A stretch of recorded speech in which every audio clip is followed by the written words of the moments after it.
Salut à tous, rapport Traxxas, je vais vous parler aujourd'hui de la Traxxas Rally.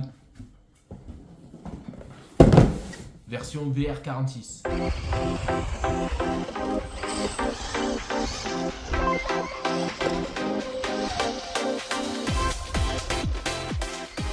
Donc je vais vous faire vite fait une petite présentation. Ça fait quelques années que j'ai cette Traxxas Rally. Elle a été remise au goût du jour là par Traxxas actuellement avec deux versions, avec la version 2S et 3S. Ça c'est l'ancienne version qui était livrée seulement en modèle charbon et qui était vraiment modèle de base. C'était assez cher pour ce que c'était, mais je l'ai pris parce que collection VR46, c'est ce qui m'a fait craquer pour cette voiture. Tour de la boîte très rapide de cette version, c'était donc une version charbon qui était livrée normalement avec son petit NIMH et son micro-chargeur USB avec la radio TQ.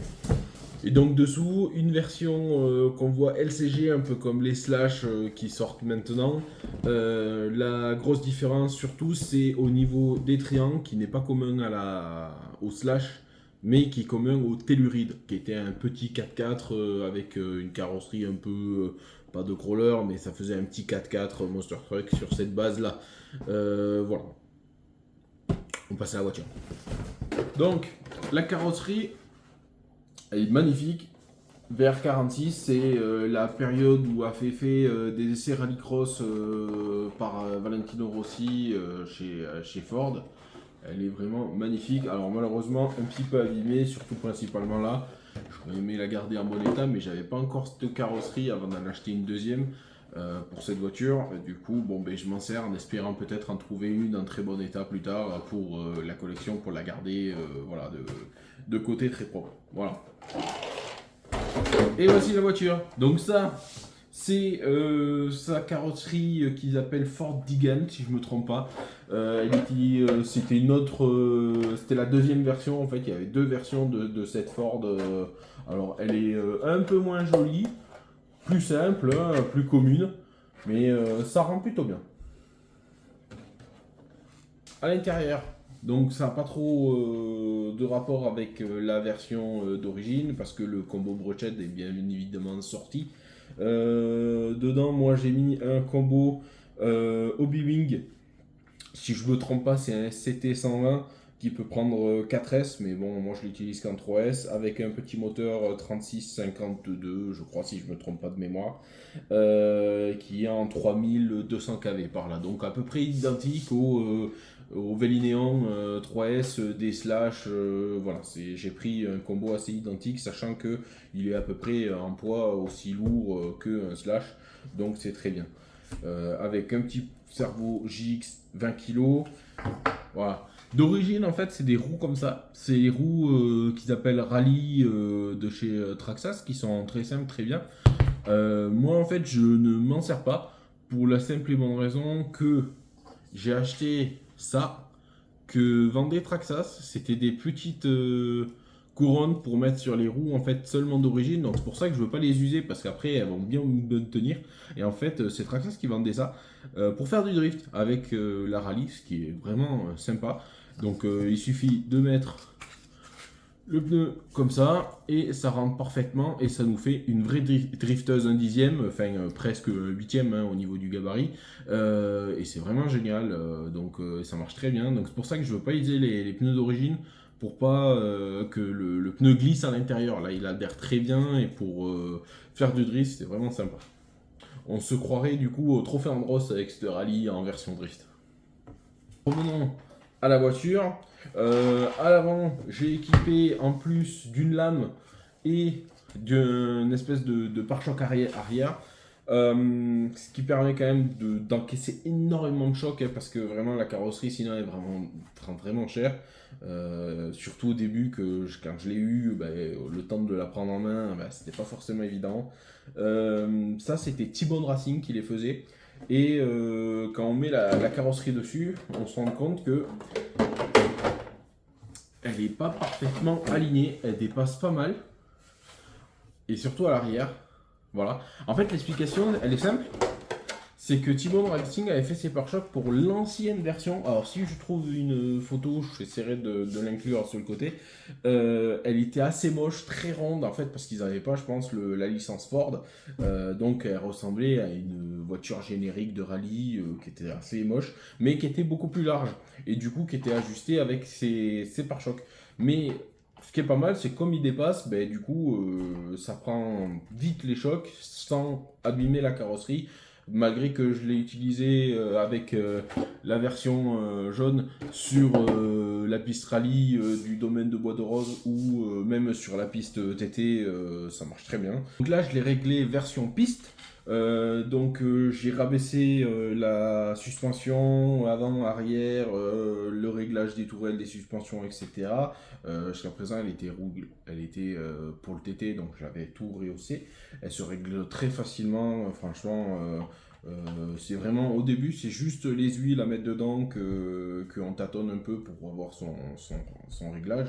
Moi, je l'ai réglé assez souple à l'arrière et ferme à l'avant. D'ailleurs, j'ai sur les amortisseurs avant pris alors c'est les 20% si je me trompe pas de Traxxas. J'ai augmenté la dureté pour éviter qu'elle plonge trop et qu'elle vienne frotter trop le bec. Là, que ce soit en version piste ou version TT, elle marche très bien. Dans les accélérations, vraiment, elle se cabre légèrement comme une voiture de rallye. Elle se comporte vraiment bien. Au freinage, elle s'effondre pas trop.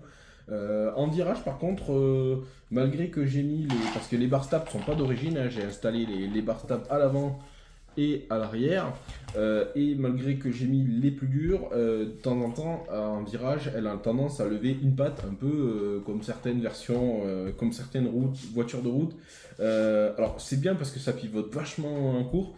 Par contre, il faut faire attention, pas véné. Hein. Donc, du coup, voilà. Je l'avais passé au GPS, si je me rappelle bien, il y a quelques années, dans la même version comme ça, avec ses roues Proline, c'est des roues short curse classiques, les Street Fighter de chez Proline. Je l'avais passé quasiment à 80 km/h au GPS. Alors j'ai plus le chiffre en tête, c'est entre 75 et 83, 80, je me rappelle plus, enfin, c'était dans ces eaux-là. J'ai été assez surpris que c'était quand même assez stable. Je pensais qu'à ces vitesses-là, que ça allait être un peu flou, etc. Alors, il faut faire bien sûr attention un peu au freinage et tout, hein, c'est pas une GT non plus. Puis c'est assez léger, donc voilà. Mais ça se comporte très bien. Je vais vous montrer vite fait plus proche la machine, comme ça on va pouvoir voir en détail tout ce qu'il y a dedans. Donc, on est à bord de la Traxxas Rally. Donc, j'ai gardé depuis le temps le cardan central en plastique.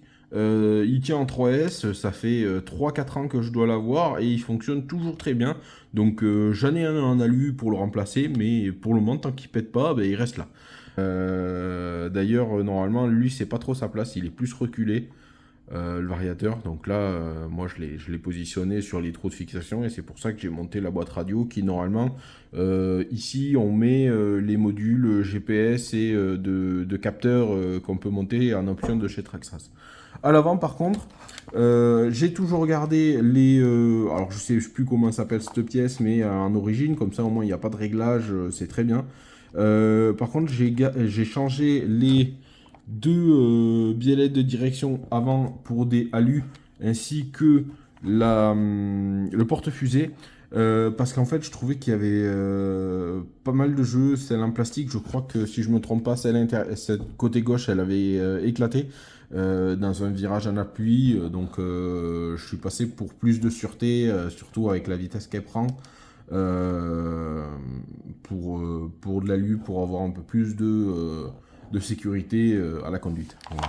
La partie avant, donc on voit ce pare-choc avec cette lame et on voit, je vous disais du coup les amortisseurs les plus durs, si je me trompe pas de la gamme chez Traxxas, c'est les 20%, un peu taré, mais du coup le comportement est bien. Je crois que lui il est un petit peu dur, alors de mémoire je ne saurais pas vous dire la valeur, mais c'était pas mal.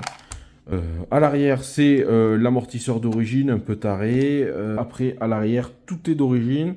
Il n'y a que les roulements et différentiels que j'ai dû peut-être régler un peu pour le différentiel en tout cas. J'ai dû mettre de l'huile un poil plus dur, mais à part ça, elle est complètement d'origine.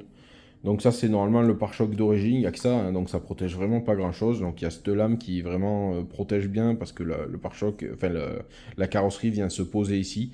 Donc c'est vraiment bien. Et ces roues Proline qui sont vraiment bien, c'est des roues de short course normalement, avec donc un intérieur haut en 3 pouces si je ne me trompe pas, et en, en extérieur en 2.2 si je me trompe pas. Il faut faire juste attention dans les virages parce que du coup les flancs extérieurs s'écrasent. Alors c'est bien, ça en cache pas mal les virages. Moi je l'ai essayé même sur la piste été avec ces roues là, ça marche très bien, hein, ça glissouille un petit peu, ça fait vraiment une voiture de rallye. Mais sur piste, à faire attention, ou sur les parkings, parce que les pneus s'écrasent, c'est pas vraiment des pneus de course, hein, donc il faut faire un petit peu attention à l'écrasement dans les virages pour pas béner. Voilà. Et voilà, la Traxxas Rally. Hop.